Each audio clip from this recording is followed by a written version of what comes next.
Hi everyone, my name is Juliana and welcome to my channel. Today in this video I want to show you how to take beautiful editorial shots for jewelry or makeup or fashion, and it's really easy unless you know a few tricks which are easily achievable, and knowing those tricks will help you to create those beautiful professional looking images.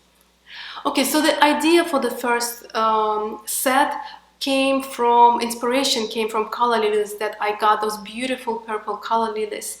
And I was mesmerized by the beautiful color and the lines, and I had to photograph them.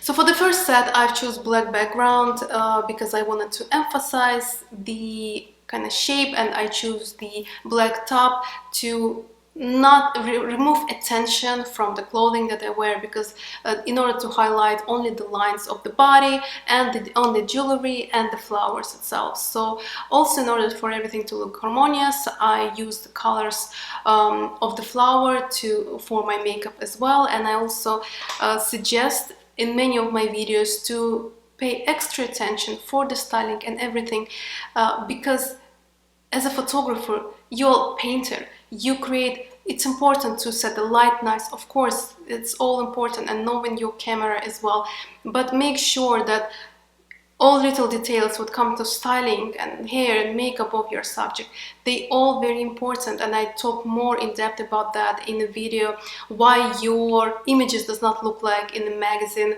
So if you want to, you can check it out. I'll leave the link in the description box.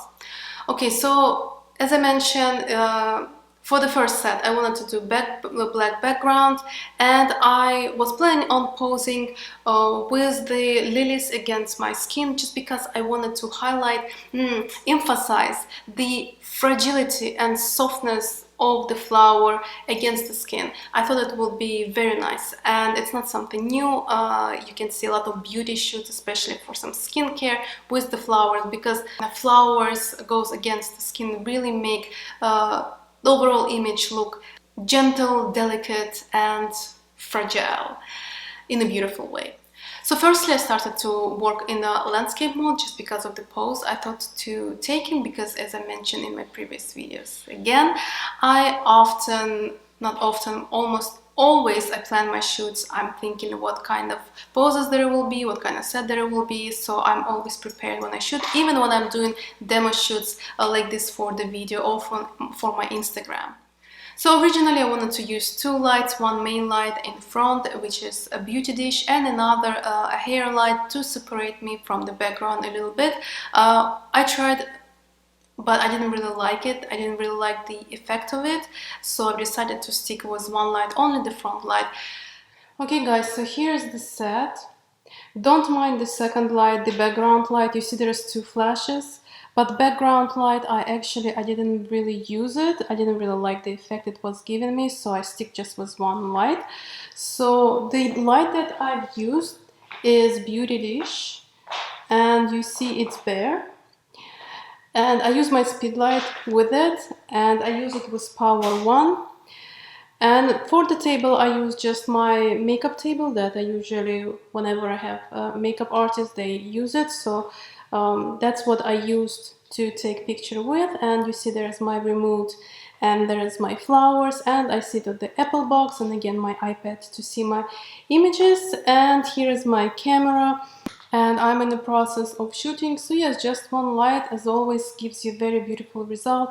And I believe the settings for my camera are shutter 1/25 of the second, aperture 16, and ISO 200. And as I mentioned, the power on my flash is 1, so full power. Now, tip number 1, in order for you to get those beautiful crisp images that look very professional and look like a magazine, is to make your aperture quite high. By quite high, I mean at least 9 or maybe 11 or even 16. I shot at 16. The only thing is, for that you will need strong enough light. Now my flash, I used it at power 1 this time, and I use my camera was at f16. That was the maximum aperture I could go for my flash, otherwise I would just have not enough light. So keep that in mind if you have a speed light. So I think f16 will be still fine, but please keep in mind that you can see that my beauty dish was very close to me. So your source of light, so at full power at f16 I had to position my light very close, my speed light, otherwise I would have not enough light. But also remember, with that is inverse square law. For the particular shot it was really nice because I wanted my background black. So what is inverse square law? The closest the source of light to the subject, the more bright highlights will be and the darker shadows will be, and that gradient between highlights and shadows will be very strong. The more further away you take the source of light of the subject, the more equally lit it becomes. But with that, the decreases intensity of the highlights and shadows and that contrast. So just something to keep in mind depending on what effect do you want to achieve. Again, for my type of that I had in mind, that was exactly what I wanted, because I wanted my background super black, so it actually really worked very well that the source of light was so close to me. For the second shoot I wanted to do a little fashion type of shot. It may be again, it might be jewelry, it might be fashion. It's very basic, so I choose, instead of black background I choose white background, and I didn't even use background, I just choose my white wall. So this time because the frame would be much larger, so I had to be lit all over. Most of my body had to be nicely lit. I've choose the modifier to the soft box because it's 40-inch soft box, and modifier, what it does, so the speed light is very small, right? The speed light head. So whenever I apply the big modifier on that, it makes the source of light of that size. So the spill of light goes even further, and you get much more brighter and much more well-lit exposition. So that's why. So that's the reason I've chose the modifier to softbox for taking full-size pictures. That's what I usually do. I think that I've decreased my aperture, I think for 7.1 or something like that. And this time, because I choose white background, and of course many of you know, if you shoot with white background before, if you use only one source of light, which is front to light your subject, that your white background will not look white unless your subject is directly leaning against the wall, but then you will have a shadow. Now, in order to achieve that white light, I could have achieved completely white background in camera if I would put my speed light that would lit my background at the full power. So then my background would be blown out and it would be completely white. The thing is, even I use flag, it still spill on myself. So when you see sometimes, whenever you take photographs, like the beautiful halo around the subject, which is not bad if that's the look what you're looking for, it's just it wasn't something that I was looking for. One way to remove that effect is to move your subject away from the background, so the spill will just not travel further enough to get your subject. But the thing is, I have quite small studio rooms, so I just don't have that opportunity. So I've chose, even though again I've chose flag, I was using flag in order to remove the spill. Maybe flag wasn't enough, maybe it had to be a little bit larger. In any ways, I've chose to use flash power 4, so 1/4. Didn't give me that super white background, it gave me that white hotspot, but it doesn't matter, because even so I still get such a good shape of the subject. Then I can easily adjust it, and Photoshop later I can just easily adjust it and apply any background I want later on.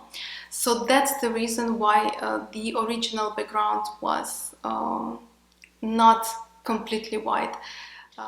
So the background flash is currently, I set it at 4.